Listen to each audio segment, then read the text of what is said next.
Hi friends, তোমরা সব কেমন আছো? আশা করি খুব ভালো আছো আর আমিও ভালো আছি। দেখো আজকে আমরা কোথায় এসেছি, আমরা বলতে আমি আর আমার হাজব্যান্ড আজকে এসেছি বর্ধমান বিগ বাজারে। কিছু কেনাকাটি করব, তো পুজো চলে এসেছে সামনে, তো তাই জন্য কেনাকাটি করব। কিন্তু আমার হাজব্যান্ড দেখো কি করবে, প্রথমেই চলে গেল এখানে মোবাইলের দোকানে। ঠিক আছে, ওর মোবাইলে একটু কিছু প্রবলেম ছিল, তো মোবাইলটা বাগাতে নিয়ে গেছিলো। তো যাই হোক, ওখানে বসে আমি কিছুক্ষণ রিলস বানালাম, ও যতক্ষণ ফোনটা ঠিক করছিল। তারপর কিছু কুর্তি কিনবো বলে এখানে এলাম দোতলায়। তো ও ছিল নিচে, আবার আমি নিচে নেমে গেলাম।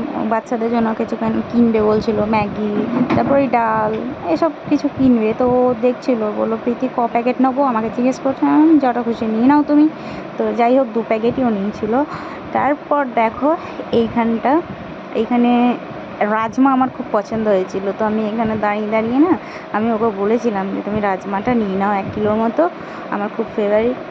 তো ও যাই হোক নিতে কি দেখলো যে পোকা ধরা, নিল না। তো বললো ভালো নয়।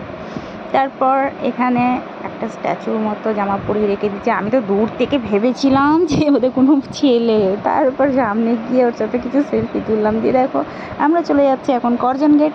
তো অনেক দিন পর করজন গেটে কি বলো তো, টোটো যায় না, যার জন্য না আমরা রিক্সা করেছিলাম। রিক্সা করে আমরা যাচ্ছিলাম, অনেক দিন বাদ রিক্সায় চাপলাম, কিন্তু কাকুটাকে দেখে খুব মায়াও লাগছিলো। তারপর চলে গেলাম এসপলের মোগলাইয়ের দোকানে। তো ওখানে গিয়ে মোগলাই অর্ডার করে নিয়েছি আর চিকেন পকোড়া অর্ডার করে নিয়েছি। গাইস এত ঘাটিয়া বানিয়েছিল, এত বাজে না কি বলবো, আমি তো খেতেই পাচ্ছিলাম না। যাই হোক আমার বরকে দিয়ে দিলাম। তো এই হচ্ছে, আবার বাড়ি আসার সময় বাসেতে বাড়ি চলে এসেছি। বাসের জন্যও কন্টিনিউ আমাদের 2 ঘন্টা ওয়েট করতে হয়েছিল, যেহেতু আমাদের যেখানে বাড়ি এখান থেকে একটা বাস আছে, সেই বাসই আসবে বলে। তো ভিডিওটা এই পর্যন্ত।